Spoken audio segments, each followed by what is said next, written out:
Thomas William Simarjo atau biasa dikenal dengan streamnya itu Towils. Dan Ko Thomas sudah berapa kali join podcastnya kita ya, di 2022, 2023 gitu, dan sekarang juga kita ngonten lagi.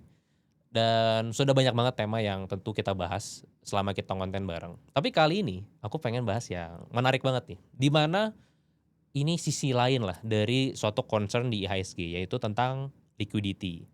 Dan uniknya, aku baca tulisan dari Ko Thomas di Mentor Baik, itu ada menyambungkan dengan kondisi, private credit issue, gitu.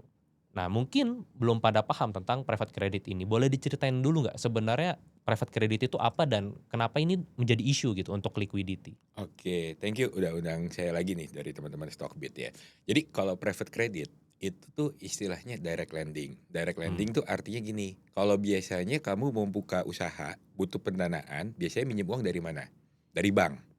Tetapi ada perusahaan-perusahaan yang tidak bisa mendapatkan atau tidak layak mendapatkan pendanaan dari bank. Maka dia bisa melakukan peminjaman tetapi dari institusi non perbankan. Itu yang disebut mhm, sebagai direct lending. Nah, private credit adalah salah satu produk dari yang namanya direct lending. Bunganya itu sekitar mungkin 10 sampai 14%, which is kalau oke, kita lebih ngomong gede. di obligasi atau di mana US mungkin 5 sampai 7%, which is return-nya jadi lebih menarik. Nah, sumber pendanaannya dari mana? Sumber pendanaannya dia bisa nge-pool dana dari masyarakat. Nge-pool Mmm, habis itu diberikan sebagai kredit. Nah, kenapa private credit ini bisa tumbuh? Jadi kalau kita ingat krisis liquidity yang terakhir itu di tahun 2008. Nah, tahun 2008 kita sama-sama tahu terjadi subprime mortgage. mmm, Akhirnya keluar suatu namanya regulasi Basel III, Basel III, di mana diatur nih Panji bahwa perbankan harus hati-hati untuk memberikan kredit beresiko. Akhirnya perbankan nggak bisa lagi sembarangan memberikan kredit yang beresiko, dibatasin. Pemberian kredit beresiko mungkin hanya 3 sampai 4% dari total pinjaman lah kurang lebihnya. Makanya muncul istilahnya sekarang private credit seperti ini, di mana kebanyakan yang memberikan adalah private equity ataupun aset management. Oke, nah itu pemahaman dari private credit. Berapa besar sih pertumbuhan private credit gitu ya? Di tahun 2009, private credit itu mungkin nilainya cuma sekitar berapa? Mungkin sekitar 2009 itu sekitar 20 miliar US dollar oke. ya. Sekarang itu nilainya sekitar 3,5 triliun USD? US dollar. Jadi berapa besar uang yang ada di dalam private credit ini perputarannya ya. Oke. Nah, private credit sendiri punya banyak produk. Salah satu produk yang paling dikenal namanya BDC, Business Development Company, Panji. Oke. Jadi dana dari masyarakat dihimpun. Nah, BDC ini ada dua, ada yang listed, ada yang non Non-listed? listed. Oke. Listed artinya Panji bisa beli kayak saham. Ya, Ya. Salah satu produk private credit yang paling dikenal itu si burung hantu, owl. oke. Ya. Kalau misalkan Panji suka musik, biasa geleng-geleng kepala dengerinnya gara-gara Panji lagi joget di Black Owl. Tapi kalau private credit yang terkenal namanya yang warna biru, Blue Belum Owl. awal. Nah, BDC ini sempat menjadi suatu hal yang menjadi menarik di akhir tahun. Jadi, kenapa private credit pecah? Masalahnya di tahun 2000 tahun ini gitu ya. Mmm, Karena gini Panji, di akhir tahun lalu ada 2 company, namanya Tricolor sama First Brand. Jadi ini 2 perusahaan yang mendapatkan pendanaan dari private credit, Panji. mmm, Nah, kenapa menjadi isu? Karena baru ketahuan di akhir tahun lalu, misalkan gini, saya ada minjem uang ke Panji, berarti Panji pasti minta jaminan dong, kolateral. ya. Saya jaminkan mobil saya atau saya jaminkan ke rumah saya. Artinya kalau rumah saya udah jaminkan ke Panji, saya boleh nggak jaminin rumah saya ke Jovi? Boleh nggak? Harusnya enggak dong? Nggak kan?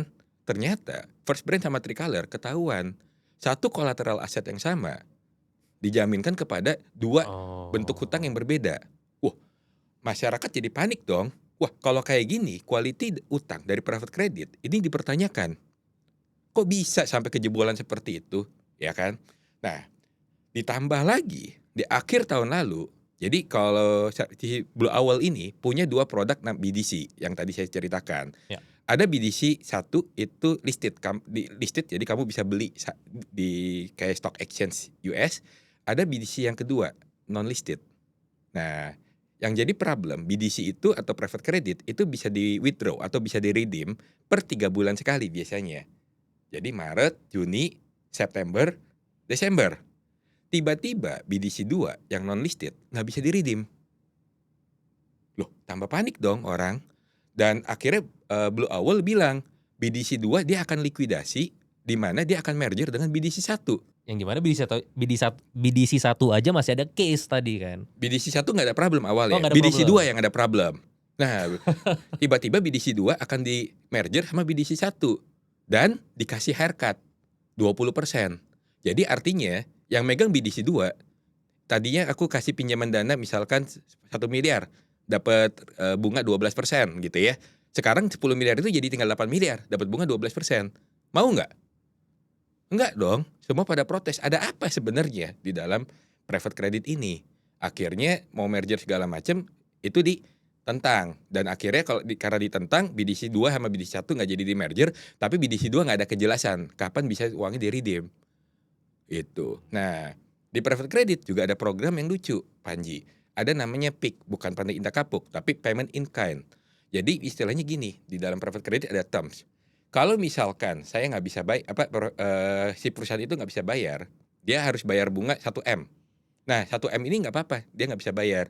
Nanti ditambahin lagi aja ke total hutang. Jadi tadinya saya istilahnya 10M, saya dapat bunga 1M, ya udah dia nggak bisa bayar. Nah, itu ditambahin ke pokok hutang, dikalikan lagi dengan bunganya. Jadi bisa ditumpuk-tumpuk gulung gitu utangnya. Itu namanya payment in kind, bayar berdasarkan niat baik. Itu. Nah, payment in kind pas lagi COVID kan kondisi ekonomi parah. Ya. 4,3%. Total utang dari private credit yang masuk ke payment in kind 4,3, sekarang 7%. Jadi kondisinya lebih parah dari COVID. Padahal ekonomi COVID kita tahu sama-sama tahu. Ya. Jauh lebih parah. Itulah yang menyebabkan saat itu di Q1 tepatnya Februari itu muncul ketakutan. Makanya di bulan Maret ketika akhirnya ada proses penarikan pertama di tahun ini, yang narik tuh gede banget. Nah, di private credit ada batas penarikan. Misalkan untuk produk private credit A, penarikannya 5%. Yang narik sampai 7%, 13%, segala macam. Yang dibayar cuma 5%. Berarti ada sisa dong yang nggak bisa dibayar. Ini namanya gating. Nah, gating ini tambah lama tambah menumpuk terus. Gitu. Nah, sekarang pertanyaannya gini, Panji. Kamu taruh uang di saya nih, Panji. Misalkan 1 miliar. Habis itu kamu mau tarik. Saya tahu kamu mau tarik. Gitu ya. Dan saya nggak ada uangnya. Maka saya harus menyediakan uangnya dong. Bagaimana cara saya menyediakan uangnya kalau saya nggak ada uangnya, Panji?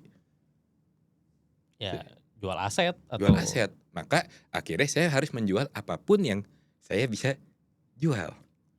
Itulah yang akhirnya berkorelasi terhadap masalah liquidity.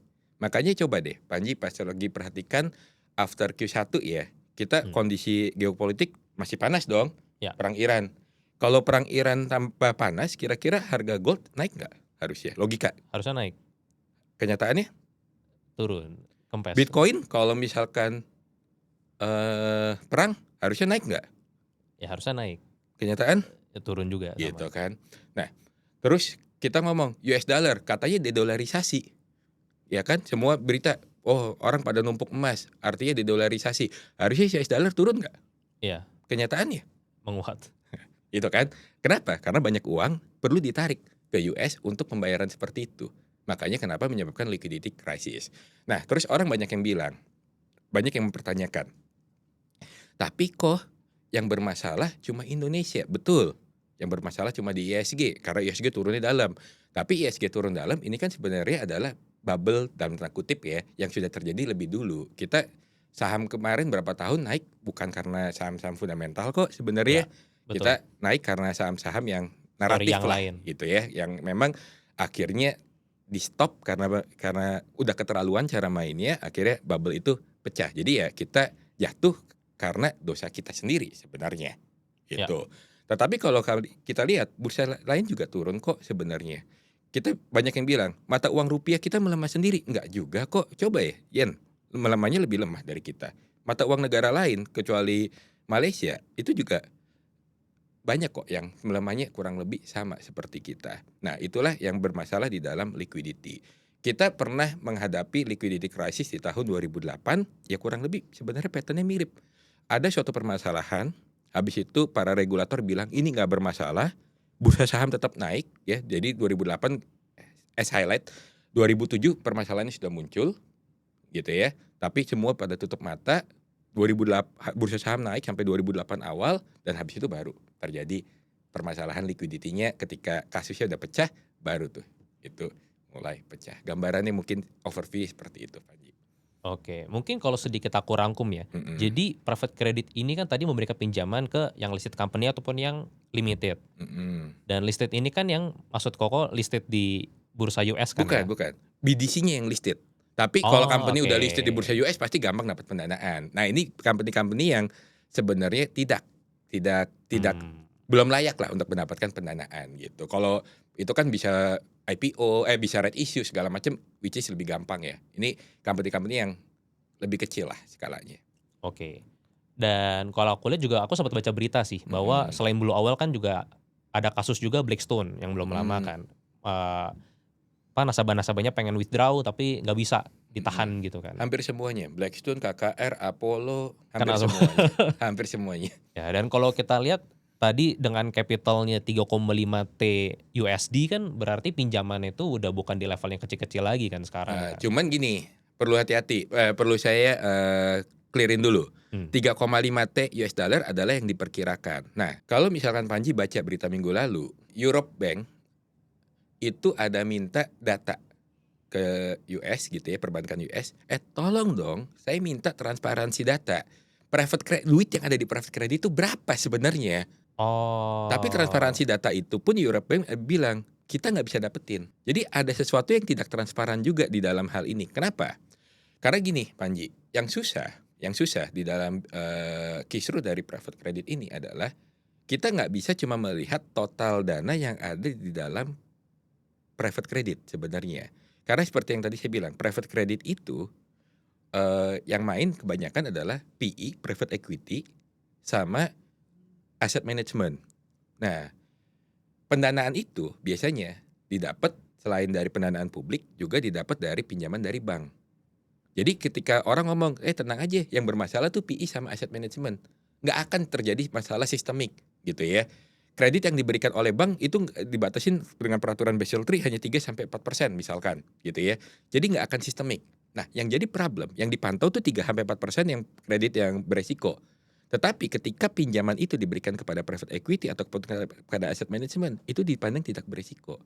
Padahal uang ini disalurkan, Panji, ke dan lebih dalam besar. private credit yang lebih besar, itu. Dan salah satunya pinjaman yang lebih besar itu kebanyakan ke perusahaan-perusahaan IT yang akhirnya saat ini tergerus oleh kebangkitan dari AI yang luar biasa. Dan salah satu yang paling besar mungkin nanti perusahaan AI. Itu besar sekali. Jadi menurut Koko ini bisa AI bubble nih? Private credit akan nyambung kepada AI bubble dan nanti kita mungkin bahas deh. Tapi aku masih belum nangkep, bagaimana private credit ini tuh bisa mempengaruhi ke liquidity dari sisi equity market, ya Oke. entah itu di US ataupun di Indo. Oke, sekarang gini Panji, kita ngomong bursa saham kita lagi jatuh nih, Mmm, ya, bursa saham kita lagi jatuh, habis itu misalkan Panji ada lagi butuh uang, ya.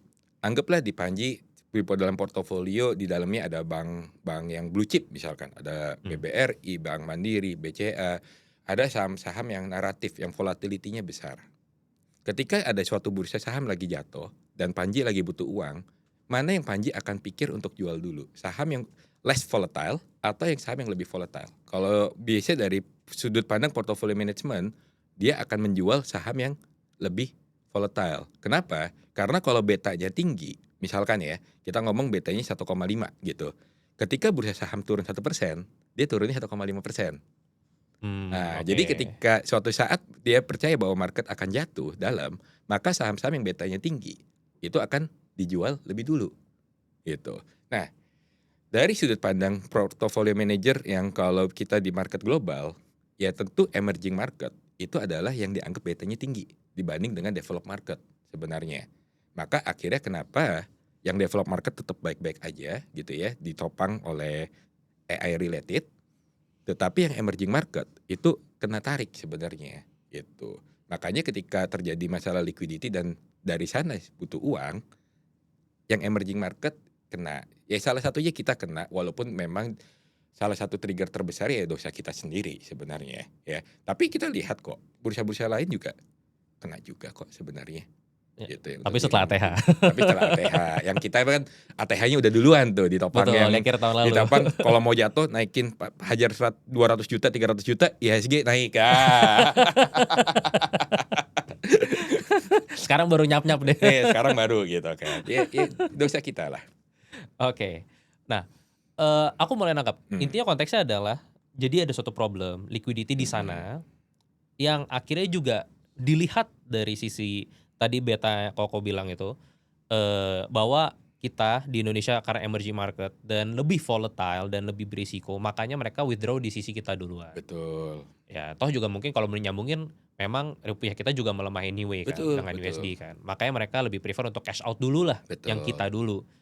Yang padahal menurut Koko juga tadi, kalau aku nangkep, sebenarnya mereka belum tentu juga selamat dari sisi private Oh, credit. mereka pasti kena. Nah, tapi ini menarik. Oke, kita masuk dulu ke yang AI nih. Karena aku ngelihat beberapa komunitas lah, entah itu dari luar ataupun di Indo, merasa sebenarnya AI ini belum bubble.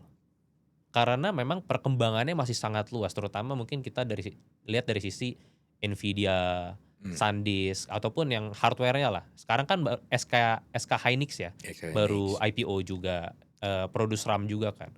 Tapi aku nggak nangkap apakah ini beneran bisa bubble gitu. Ini kita ngomongin yang menurut saya ya paling beresiko. Itu OpenAI sama Oracle. Oke. Oke. Sekarang gini, Panji. Perusahaan AI tidak bisa mendapatkan pendanaan dari bank. Karena risiko tinggi. Karena bisnisnya masih belum profitable. Saat ini yang paling bisa mendekati profitable baru satu, Anthropic. Udah mulai. Tapi yang lain sih saya rasa masih rugi. Akhirnya mereka mendapatkan pendanaan dari mana? Mereka menggalang dana untuk ya biasalah funding ala-ala startup gitu ya. Dan itu dananya sangat besar. Berarti kalau kayak gitu ada private equity injek gitu ya, ada company injek. Uangnya dari mana tuh untuk injek? Bisa aja dari cash sendiri, bisa aja dari Private credit. bank. Oh, dari bank dulu. Oke. Jadi dari bank mereka dapat, SoftBank dapat misalkan, habis itu invest gitu ya. Makanya itu sesuatu yang nggak bisa dimonitor sebenarnya. Berapa total besar benar-benar yang ada di dalam permainan ini, susah untuk dimonitor ya.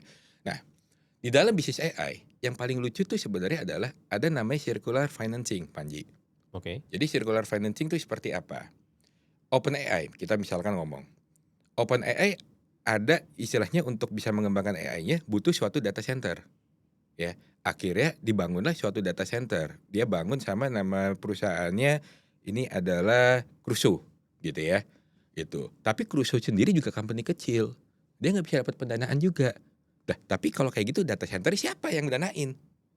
Maka yang danain adalah Oracle. Berarti duitnya muter-muter lagi dong Ya, jadi sebenarnya. Oracle dapat pinjaman, ya, dia ngeluarin company bonds gitu kan, dapat pendanaan itu dikasih untuk bangun data center segala macam, nanti dioperasikan, habis itu dipakai. Nah, OpenAI-nya nggak ada problem sebenarnya, nggak masalah. Kenapa? Karena OpenAI cukup membayar pemakaian dari data centernya itu. Jadi selama bisnisnya bagus, OpenAI ada growth-nya, OpenAI bayar pemakaian gitu ya kepada dalam tanda kutip SPV-nya dari Oracle. Nah, kalau semua bisnisnya bagus, semuanya jalan. Tapi apa yang terjadi kalau ternyata OpenAI misalkan tidak mendapatkan growth seperti yang ada di dalam perhitungan? Berarti uang yang harus dibayarkan ke Oracle lebih kecil. Padahal beban bunga Besar. sama gitu kan. Nah, ini yang akan jadi problem. Kita ngomong ke Nvidia, itu kurang lebih juga sama gitu. Akhirnya uang-uang ini muter. Kalau saya ada kontrak, satu lagi, jaminan dari utangnya Oracle ataupun Nvidia ketika itu adalah aset GPU.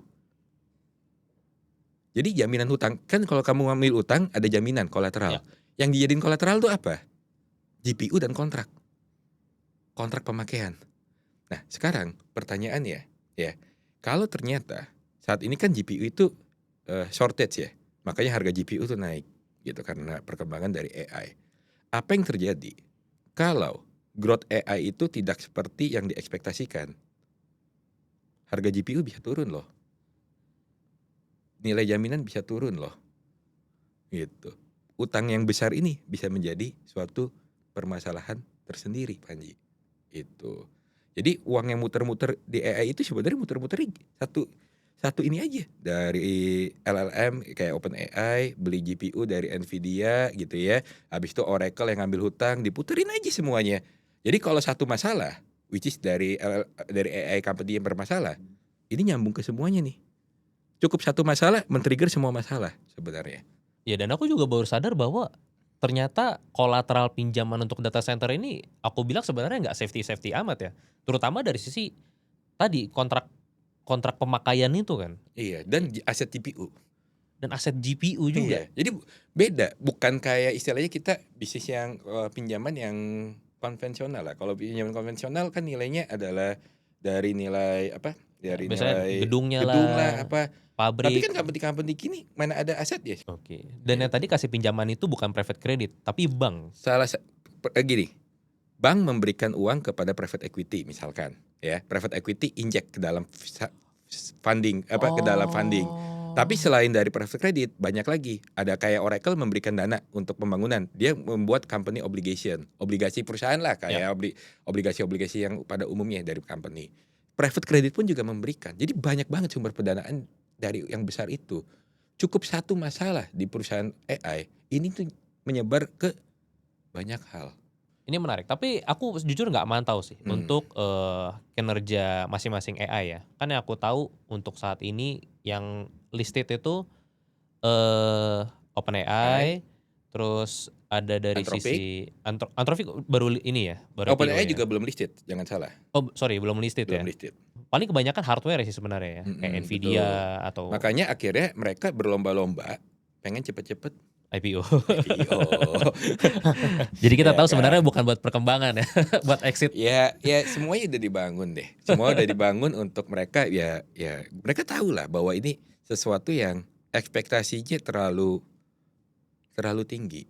Hanya cukup satu kali kegagalan untuk memenuhi target, game-nya berbeda. Oke mungkin sedikit nyambungin dengan IHSG lagi. Hmm. Kalau ini terjadi, yang berarti aku kan bisa ngebayangin ini bubble lagi lah, mirip seperti bubble startup tahun 2021.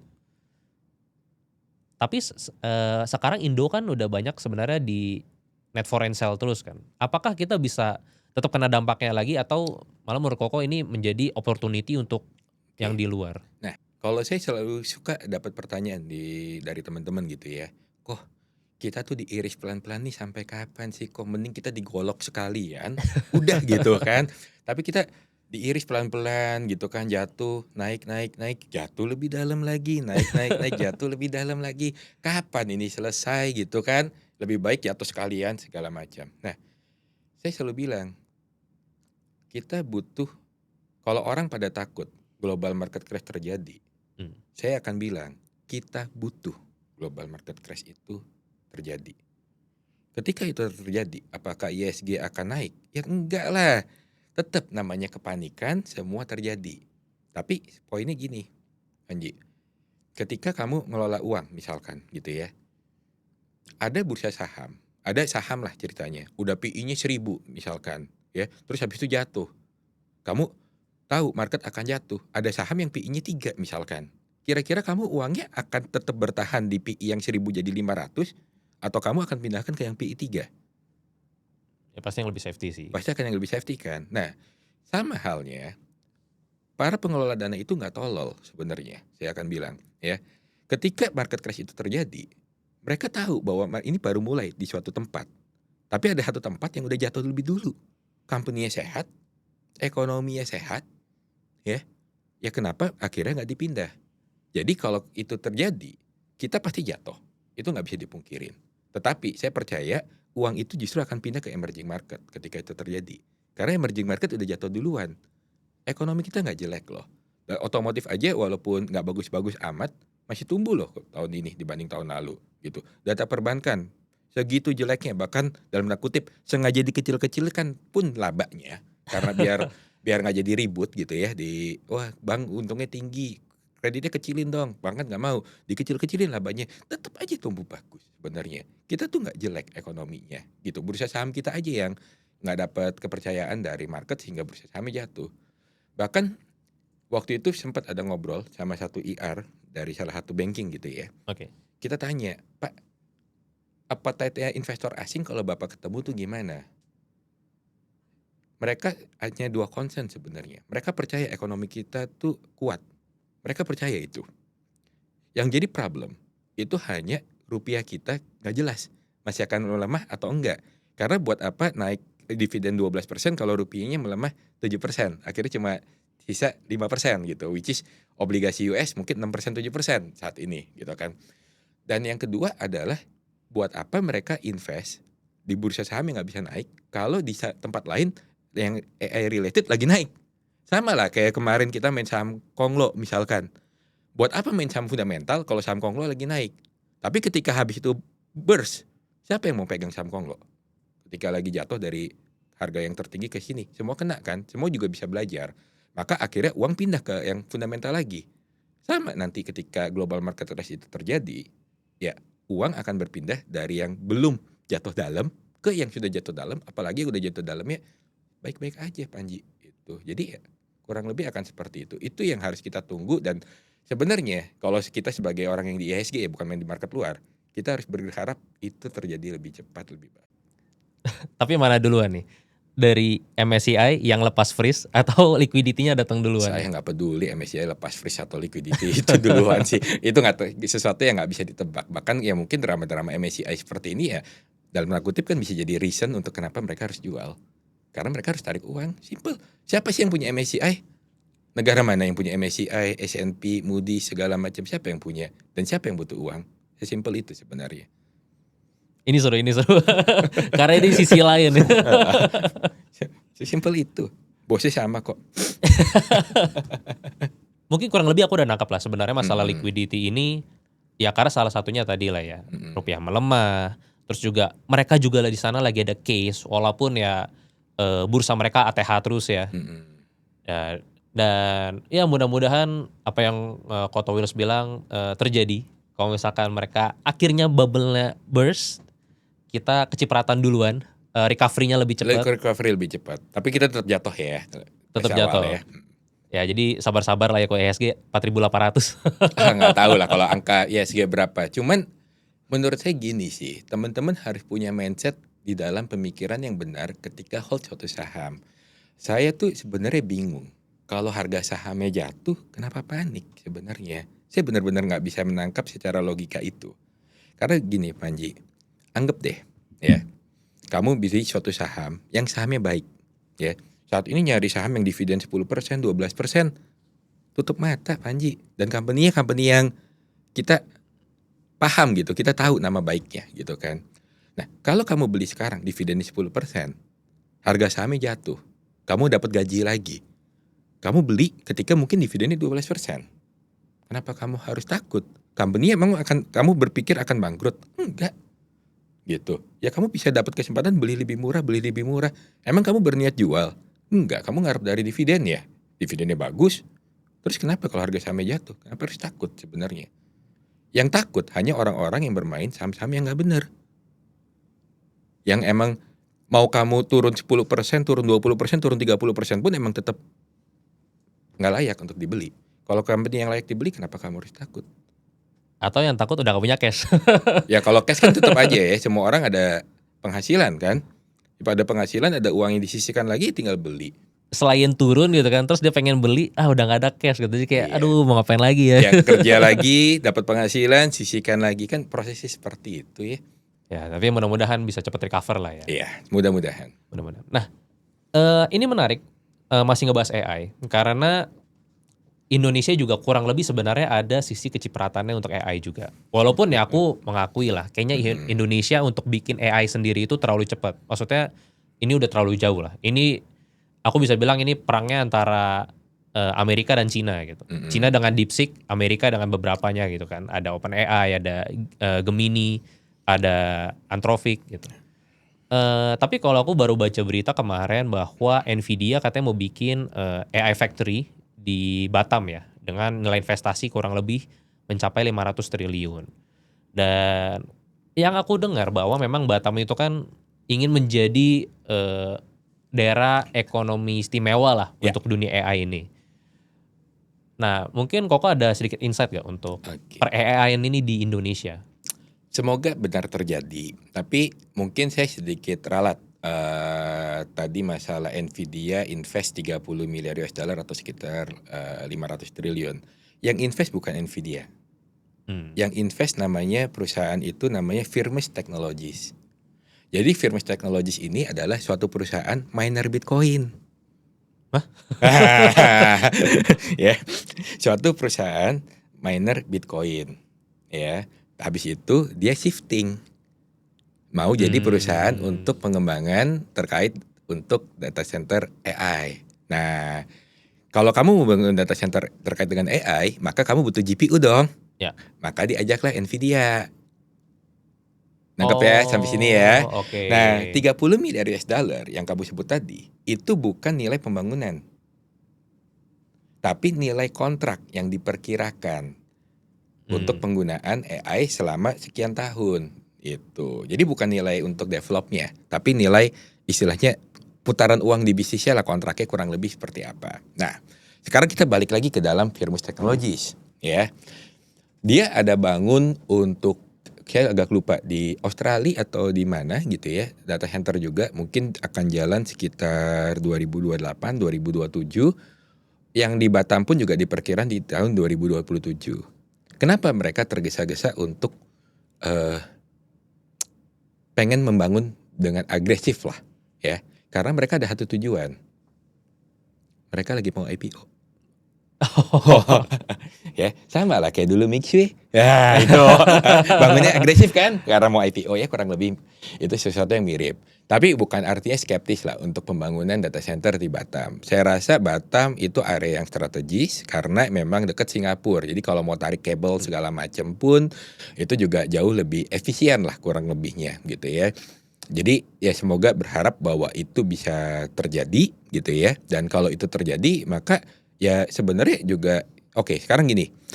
Pas lagi dulu demam emas di Amerika, siapa yang kaya sebenarnya? Apakah perusahaan penambang emasnya? Enggak loh, perusahaan penambang emasnya banyak yang bangkrut. Yang kaya justru dulu ya pas lagi penambangan emas, pick and shovel-nya, yaitu yang jual cangkulnya. Makanya ada istilah namanya pick and shovel. Jadi yang lucu kan pas lagi demam emas, orang pada bilang penambang emas bakal kaya. Banyak penambang emas yang bangkrut. Yang kaya yang jualan cukup emasnya. Yang kaya justru siapa? Levi's yang jualan celana jeans untuk para penambang emas. Itu. Nah, semoga dengan ketika nanti AI development terjadi di Indonesia, di Batam atau dimanapun itu, ya pick and shovel kita juga banyak disupport juga sih sebenarnya. Ya, siapa? Ya perusahaan yang tarik kabel gitu kan, misalkan di bawah laut, perusahaan yang bangun jaringan fiber optik gitu ya, perusahaan yang bangun konstruksi untuk data center, perusahaan yang punya lahan industri untuk area kawasan data center. Ya tetap itu hal yang baik sih untuk ekonomi Indonesia itu, dan menurut saya itu hal yang baik. Ya, dan aku lihat juga memang Indonesia sama Singapura kan baru inilah deal kerjasama kan. Belum deal. Yang ekspor belum listrik ya. Yang ekspor listrik. Ekspor listrik belum deal. Saat ini kalau terakhir dari statementnya Pak Bahlil adalah kita masih melakukan negosiasi harga. Harganya harus yang menguntungkan untuk Indonesia, which is masih ada negosiasi harga. Ya maksudnya sekarang tanggal berapa nih hari ini? Siapa tahu nanti Toto udah deal pas lagi di publish hari ini tanggal 13 Juli ya. Tanggal 13 Juli. Saya nggak tahu nanti kalau Toto ada berita. Tapi so far sampai saat ini belum deal. Gitu. Tapi kita nggak tahu nanti bagaimana. Apakah deal atau enggak gitu ya. Gitu. Ya, kalau aku lihat kan juga energinya ini kan harus energi terbarukan. Makanya kan waktu itu ada isu katanya kita mau bikin tenaga listrik panel surya terbesar se-Asia gitu kan di Laut Batam itu. Betul. Dan ya banyak sih, memang banyak juga story-story lah di Batam ini yang mungkin belum unlocking ya, karena Betul. ya masih berupa rumor lah. Yeah. Kita sendiri juga bingung membahas dari sisi mana gitu kan. Jadi kalau menurut saya AI kita nggak akan punya AI company, itu clear. kita belum punya kompetensinya, tapi kita punya banyak pick and shovel-nya. Ya kayak tadi Panji sebut, mungkin pembangkit listrik gitu kan ada 3 company yang terlibat gitu ya.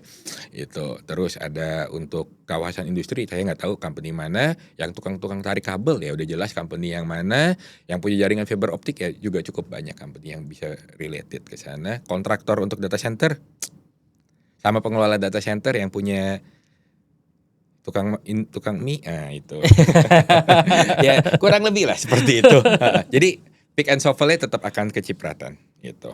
Oke, mungkin sedikit balik dengan private credit. Aku cuma penasaran aja sih.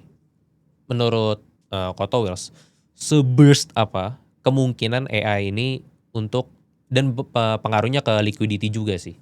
Aku belum kebayang ya, apakah mungkin seperti dot-com bubble atau mungkin seperti Supreme Mortgage atau seperti startup kemarin gitu. Oke, ini pertanyaan yang menurut saya bagus. Jadi bukan artinya AI itu tidak akan bagus untuk masa depan, growth AI tidak akan bagus untuk masa depan, pasti bagus. Semua orang butuh AI. Siapapun yang nggak pakai AI akan menjadi fosil di dunia masa ini.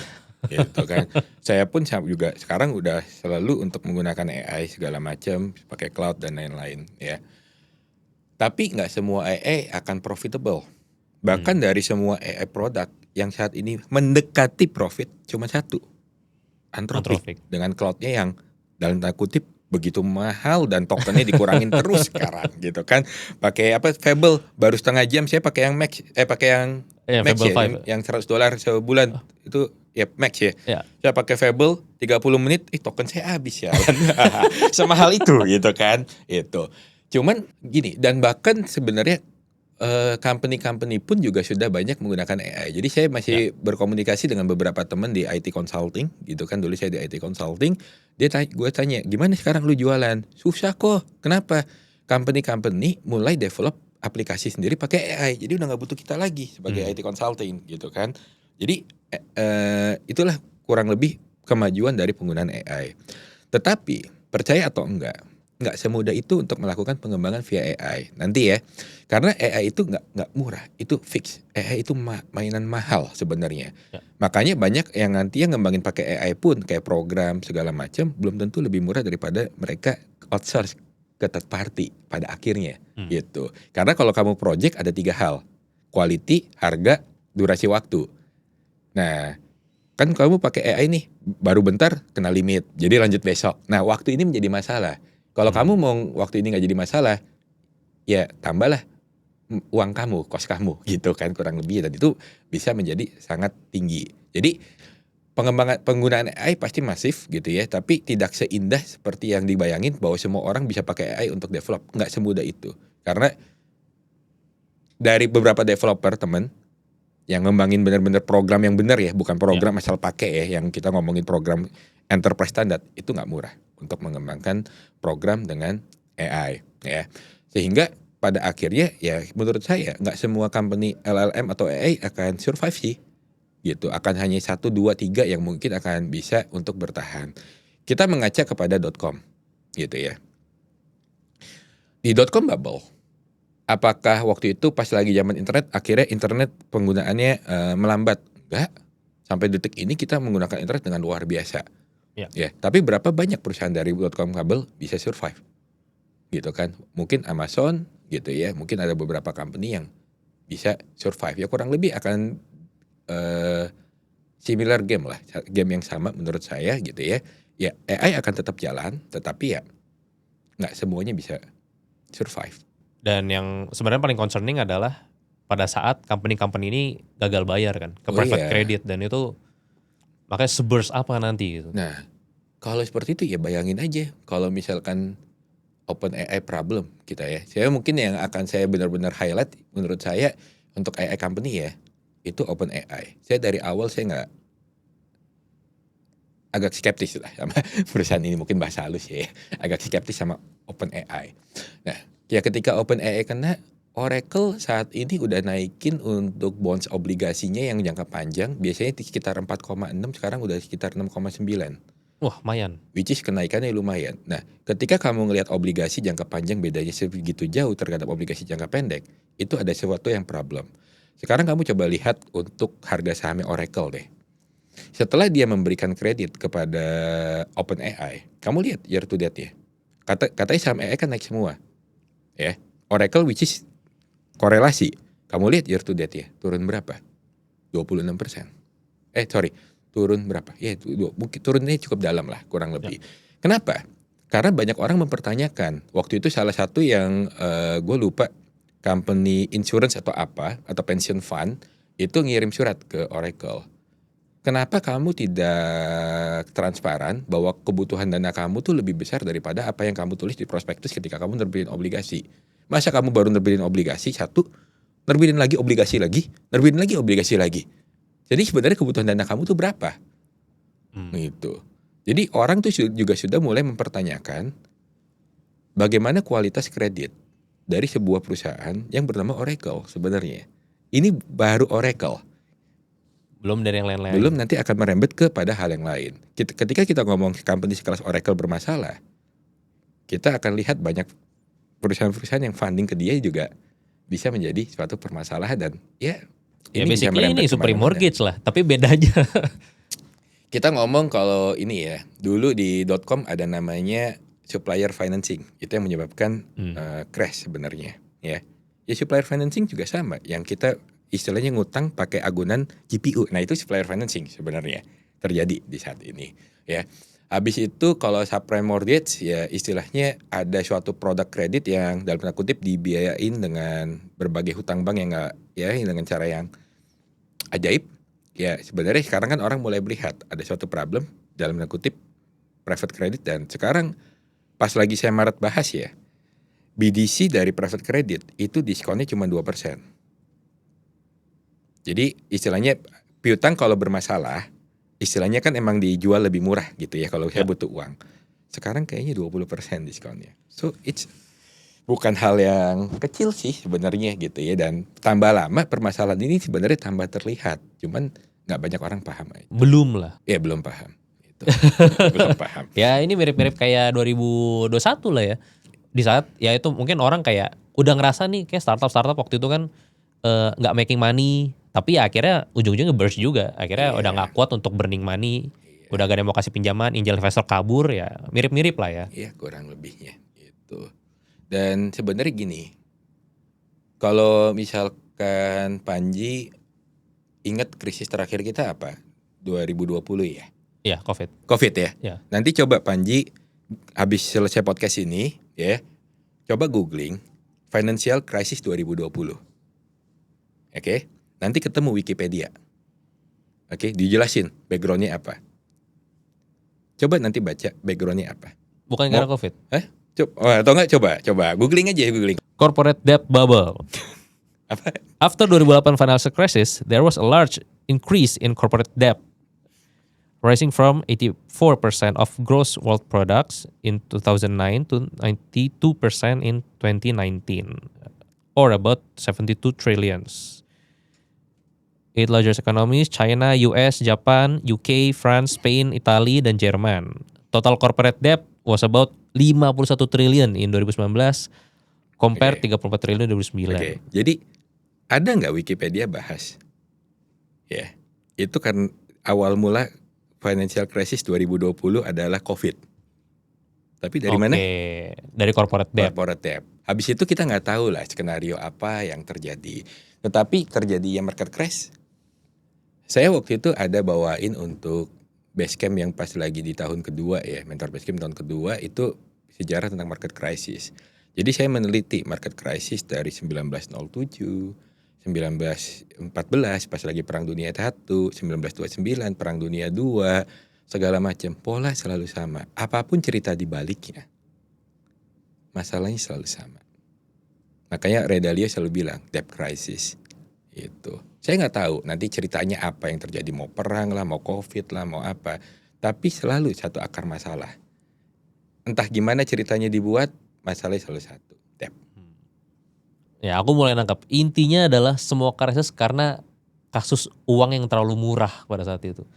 Dimana pemberian utang yang tidak wise. Ketika utang nggak bisa bayar pecah, entah gimana ceritanya dipakai sebuah alasan muncul untuk membenarkan bahwa krisis itu perlu terjadi. Cuma nggak banyak orang paham terkait dengan debt crisis. Makanya selalu kan Ray Dalio dalam buku-bukunya selalu bilang debt crisis. Itu dia sangat paham dengan hal-hal seperti ini. Narasi seperti apa yang keluar ya kita tunggu aja. Saya juga nggak tahu apakah benar nanti OpenAI problem atau mungkin ada masalah yang lain.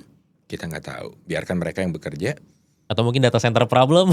Data center enggak. Data center baik-baik aja. Itu bisnis yang seksi kalau nggak pakai utang besar. Asal nggak pakai utang besar. Nah, Itu asal nggak poin pakai utang utamanya. besar. Ya. Oke, mungkin aku sekarang udah nangkep hubungan antara preferred credit dengan liquidity dan juga dari liquidity ini yang bisa mempengaruhi ke equity market, terutama equity market di emerging market yaitu Saat ini Indonesia ya, emerging saat ya. ini. Nanti akan berlanjut ke develop. Tapi lihat deh, baca berita minggu lalu. Mulai banyak orang berpikir bahwa untuk memindahkan uang dari develop market ke emerging market. Pertanyaannya why? Ya pasti sih salah satunya mungkin karena murah ya, karena udah murah. Tapi kan murah percuma kalau misalkan nggak naik. Padahal di develop market lagi naik terus gitu. Karena AI related. Yang tadi berhubungan yang udah dijelasin. Ya. Oke, nah mungkin sedikit kita ngomongin for the future lah. Sekarang kan market Indo itu kan secara rasio udah murah-murah banget. Ya tadi lah, bank saja sekarang dividen yield-nya bisa double digit gitu. Kapan lagi kan? Nah cuma ya ini kan masih pro kontra lah. Ada yang mungkin masih konflik ke saham-saham konglo gitu kan. Dengan harapan nanti kalau naik bisa terbang lagi. Ada yang pengennya ke saham-saham yang lebih defensif dengan dividen-dividen yang besar. Nah kalau aku lihat salah satu emiten yang Kota Wheels pegang itu kan ADES. Dan ini diceritain ya itu tuh udah dari zaman kapan tahu, dari 2022 aku ingat banget. Di harga masih 3.000-an waktu itu kalau nggak salah. Masih FCA. Nah mungkin yang aku lihat bahwa salah satu kesukaan dari Kota Wheels ini kan emiten ya kalau kita sekarang ngomonginnya growth bener. Tapi kan kalau dulu kita ada mana kebayang growth-nya kan? Kebayang sih. Oh kebayang. Kebayang.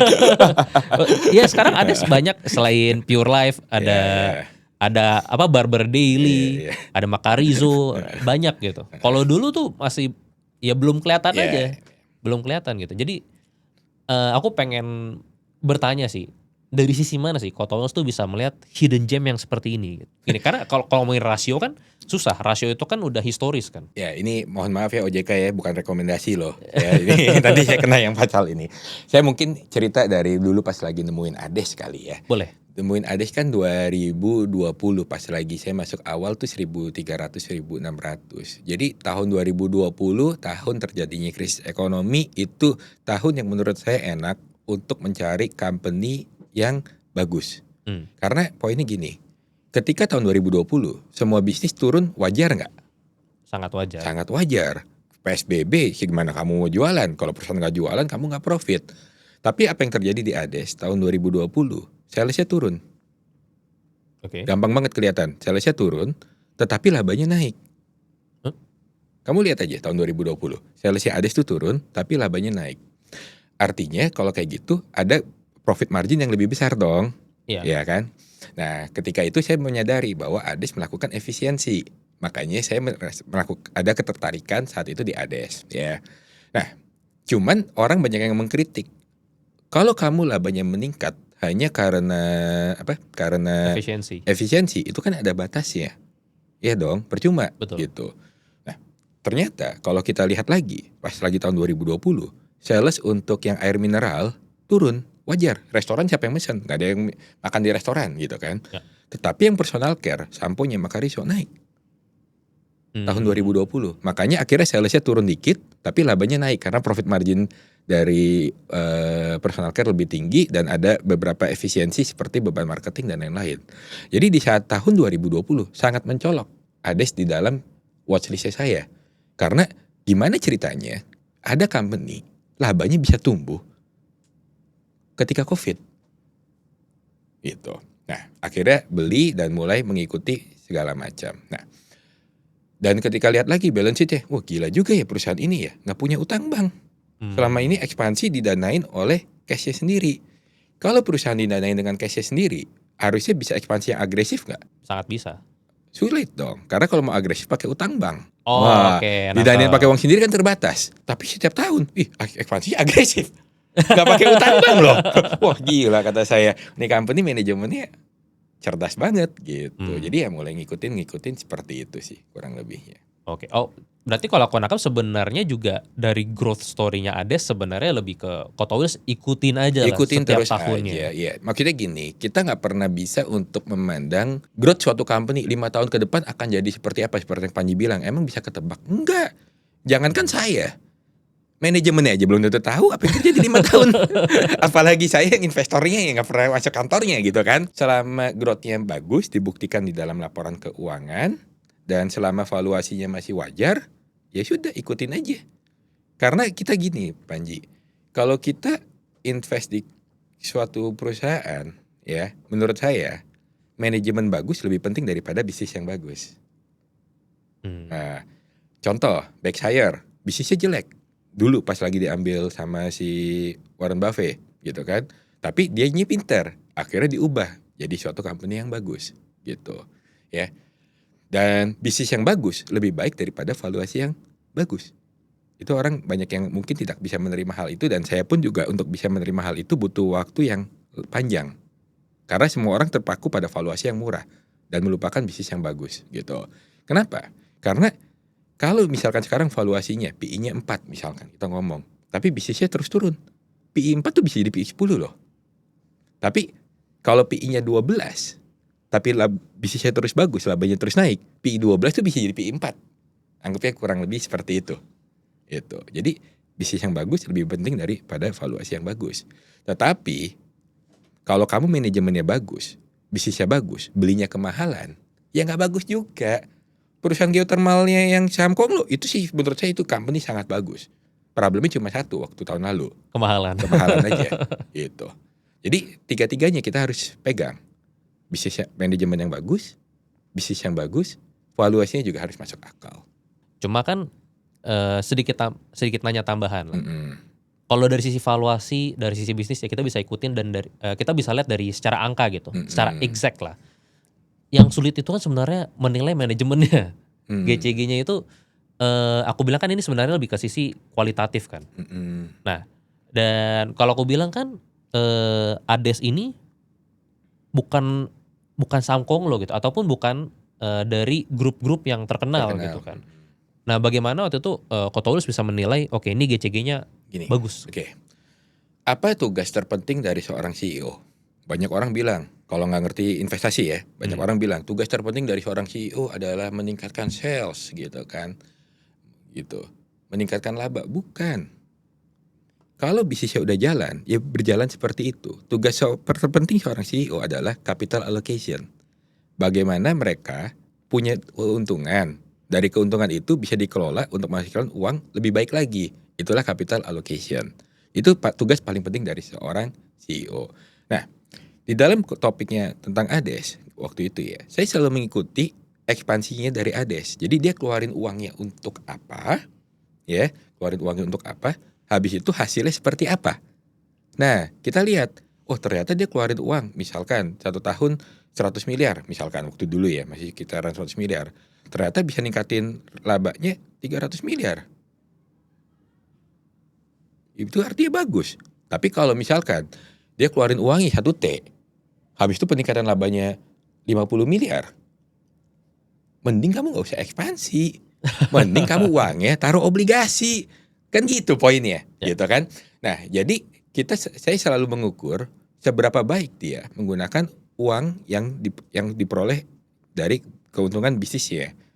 Habis itu dibandingkan gitu. Nah, makanya biasanya orang selalu melihat ROE dan ROIC gitu kan. Ya itu selalu di-maintain dengan bagus aja gitu.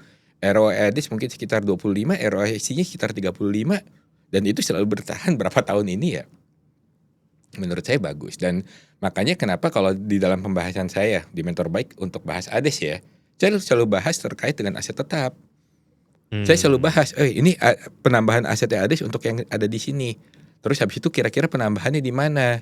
Saya juga hanya bisa menebak-nebak. Ketika saya RUPS ya saya mempertanyakan, ini uangnya dikemanain ya? Dibangun untuk apa? Oh dibangun untuk ini Pak, dibangun untuk ini Pak, segala macam. Oh berarti pengembangan ke depan bisnisnya seperti ini ya, saya ikutin aja. Dan habis itu kita tinggal lihat hasilnya beneran bagus atau enggak. Kalau jelek ya berarti ada kesalahan. Kalau bagus ya sudah duduk manis aja. Manajemen yang pinter sudah menyediakan untuk kamu gunain labanya seperti apa ya, itu kan enak ya, tinggal duduk, tambah banyak, ya, seperti itu. Oke, ya Gitu. balik lagi lah waktu yang bisa menjawab Iya, sebenarnya ya. dan kita memang juga harus bijak juga dan harus objektif juga untuk menilai dari kualitas manajemen menggunakan keuntungan ya, gitu. Karena kita nggak boleh terlalu jatuh cinta sama suatu emiten, bisa aja suatu saat emiten ADES melakukan kesalahan investasi ya, kita harus juga memberikan kritik. Tapi so far baik. Oke, mungkin mendekati akhir, Hmm. kira-kira kapan menurut Kota Wheels liquidity akan kembali ke IHSG? Tunggu itu tadi, global market crash terjadi. Tanpa itu saya rasa sulit. Karena gini, kita saat ini di pandangan dari investor asing busuk banget marketnya. Ya. Nah, ya kan? Itu harus kita akuin lah, busuk banget gitu. Kita walaupun tidak di downgrade selalu outlook-nya negatif. Nanti akhir bulan S&P ya, itu so far bocorannya nggak downgrade tapi ya istilahnya Ya, outlook-nya negatif. lebih negatif lah, tapi tidak di downgrade gitu. Selalu seperti itu. Kita cuma tinggal nunggu ada sesuatu market yang lebih busuk aja. Itu kalau busuk sama busuk tinggal dilihat mana yang lebih busuk. Saat itu, ya kan? Nah, ternyata buah yang kita busuknya hitam, buah apelnya kita hitamnya dikit. Wah, dia hitamnya banyak nih. Ya udah, uang yang hitam banyak pindah ke yang hitamnya dikit. Yang tadinya busuk jadi itu dilihat baik. Narasi selalu mengikuti price action. Itu yang jahat di dalam dunia investasi. Ketika harga saham kita turun gitu ya, atau indeks kita turun, semuanya narasi negatif. Nanti kalau uang yang ngalir ke kita, lupa semua sama apa itu Kopdes, lupa semua sama itu MBG, semua pada bilang itu positif, padahal sama-sama aja. Kopdesnya masih di ujung desa di tengah sawah, tetap aja positif. Kalau bursa sahamnya naik, kalau bursa sahamnya turun, mau itu Kopdesnya untung juga dibilangnya negatif. Itu. Jadi ya kita hanya menunggu ada market lain yang lebih busuk, itu aja. Tapi apakah akan terjadi tahun ini? Saya tidak tahu kalau untuk hal itu, karena saat ini secara agenda kita mungkin lihatnya gini, beberapa perusahaan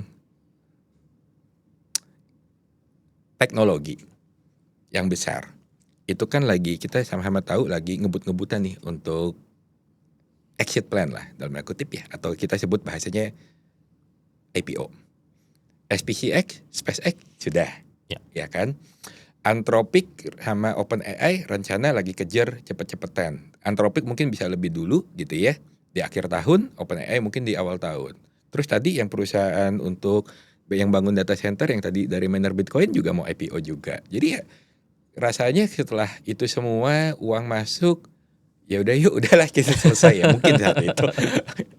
Mungkin saat itu ya. Jadi ya kita lihatlah bagaimana. Kita bisa lihat loh kok mereka tidak bodoh. Jelas itu. Dan kita bisa lihat seberapa tergesa-gesanya mereka untuk itu. Mereka tahu bahwa mereka tidak baik-baik aja. Jadi kapan crash itu terjadi saya nggak tahu. Ya kita lihatlah dari jadwal itu, dan kalau semakin cepat mereka nge-push ya semakin cepat juga. Sebenarnya mereka mencium sesuatu gitu. Karena semua orang ingin menyelamatkan dirinya masing-masing kan. Dan berarti apa yang paling penting untuk para investor sambil nungguin hal itu terjadi gitu. Liquidity kembali lagi ke Indonesia kita gitu. Kalau menurut saya ya nikmatin loh saat ini, serius. saya benar-benar ya oke lah, saya mencoba untuk berempati karena portofolio saya baik-baik aja di tahun ini ya. Bahkan justru salah satu return terbesar saya di dalam perjalanan mungkin tahun ini. Baik dari capital ataupun baik dari percentage ya. Saya mencoba untuk berempati kepada teman-teman yang saat ini lagi mengalami penurunan dari portofolio. Tahun 2020 banyaklah teman-teman dari Stockbit tahu perjalanan saya. Saya juga banyak menceritakan menjadi studi kasus. Saya waktu itu beli satu saham yang under value banget, industrinya pergudangan. Saya beli Rp180 per lembar saham. Nggak nyampe 1 bulan Panji, turun ke 130. Udah murah, bagus. Habis beli turun 35%. Itu ya. Ya itulah market crash gitu kan. Udah beli murah bisa lebih murah lagi. Tapi ketika akhirnya memang kita membeli yang murah dan bagus, turun 35% hanya dalam waktu 1 bulan. 6 bulan kemudian saya kalau nggak salah saya bisa jual di 400-an Panji. Ya ketika market recover, habis setelah market crash, itu tuh reboundnya enak sebenarnya. Nah sekarang kalau Panji misalkan contoh ya, bisa menyisihkan gaji sekian juta per bulan dari gaji. Panji bisa beli harga sahamnya murah saat ini. Ya, kenapa harus buru-buru naik sih? Toh masih ada gaji bulan depan. Tabung lagi, sisihkan lagi, bisa numpuk lebih banyak, bisa numpuk lebih banyak. Makanya kenapa saya selalu bilang, nikmatin aja saat ini. Karena ketika itu naik, nggak kekejar lagi loh harga bawah seperti ini. Dan emang kalau kita beli saham saat ini, kamu berharap uangnya cair bulan depan? Kan enggak. Kita investasi saham, kalau bukan pakai utang ya, pakai uang dingin ya, itu kan untuk jangka panjang. Untuk kita bisa mempersiapkan pensiun yang akan lebih enak. Kalau kamu mau untung besar dari saham, secara nilai nominal, ya kamu harus punya jumlah lot lebih banyak.